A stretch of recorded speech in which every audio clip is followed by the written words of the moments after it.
the country's capital. Despite sanctions last year, the state earned a record $1.67 billion. Hala Win, a former military pilot and one of the country's biggest gem traders, tells us the pursuit of profits is fast exhausting the ruby supply. Today, why the production of those ruby and sapphire went down? Because of,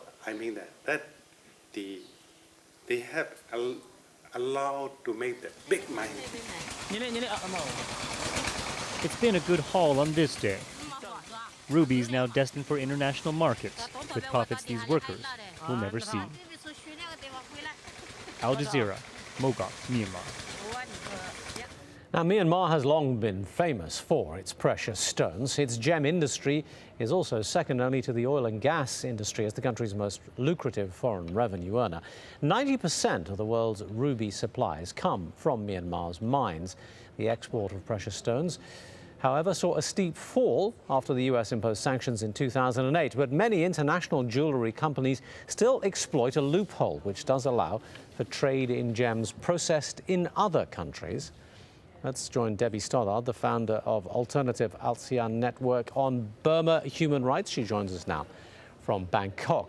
Debbie, thanks very much indeed. How come Myanmar can continue to operate this industry despite the international sanctions?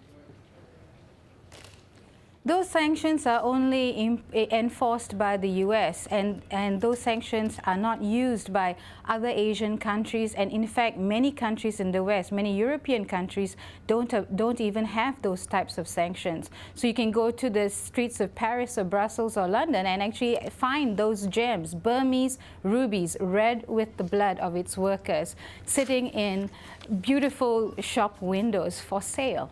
This is one of the problems that we constantly have, not just in the ruby industry, but all around, is that the Asian countries don't tend to take as tough a line on Burma as the West does. Is this a situation that is seeing any chance of changing?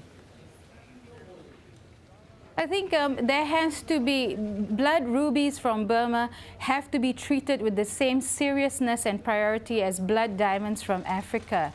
Those ruby mines are a human rights disaster. The rubies do not bring benefit to the local communities. They actually cause more people to die an early death. So I think we really need to have a standard international ban on blood rubies from Burma. But otherwise, countries from Asia and the West will not listen. Isn't the political picture slightly bigger than just the ruby industry, though? I mean, the whole point here is that some of the ASEAN nations, in fact, all of the ASEAN nations as a group, are refusing to really take some serious action against Burma, still hoping that diplomacy will yield some kind of results despite history.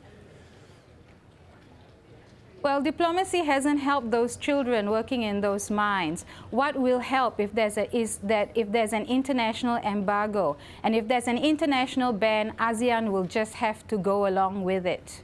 Have you seen any evidence that people are considering such a ban? We've seen the ban on gems in the US, and there has to be, in Europe, where most of these high-end jewelers are operating, there has to be a much more thorough and systematic ban on blood rubies. So if there is an international embargo, then everybody else will have to follow and go along with it. All right, Debbie Stoddard in Bangkok, thank you for talking to us.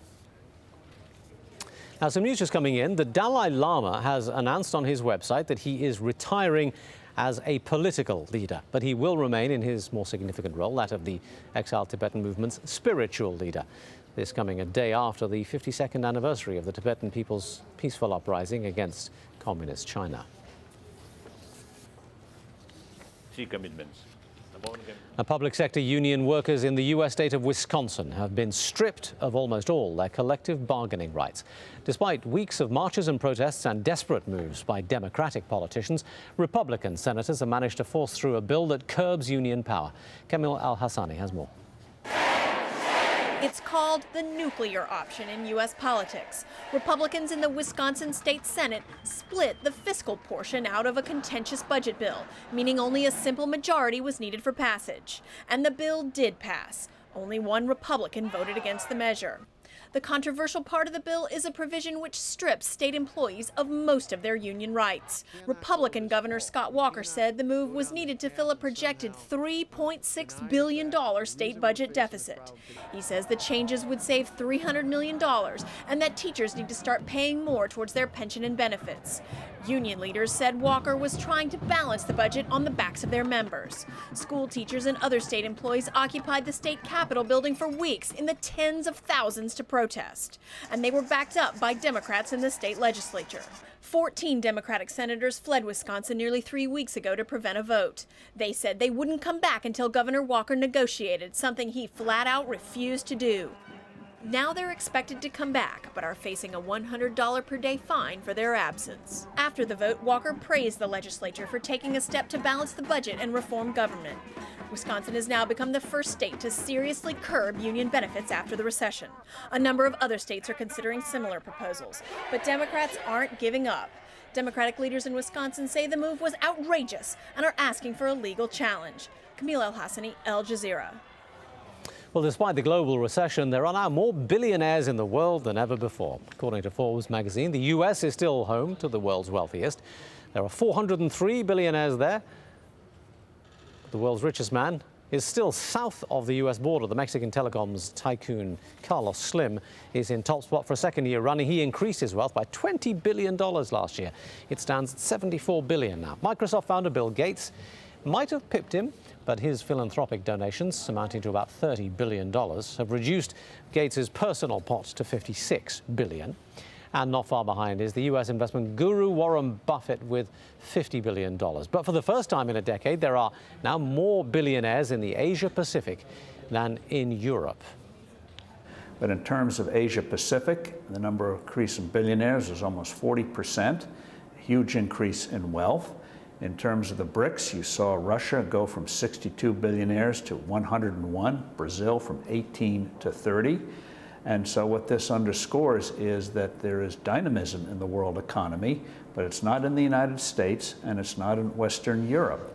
And on a final note, the music legend Eric Clapton has been doing some house cleaning at an auction house. A collection of his guitars and amplifiers went under the hammer in New York, 150 lots selling for $1.7 million. And that'll come as music to the ears of the charity in Antigua, where he's giving the proceeds of the sale.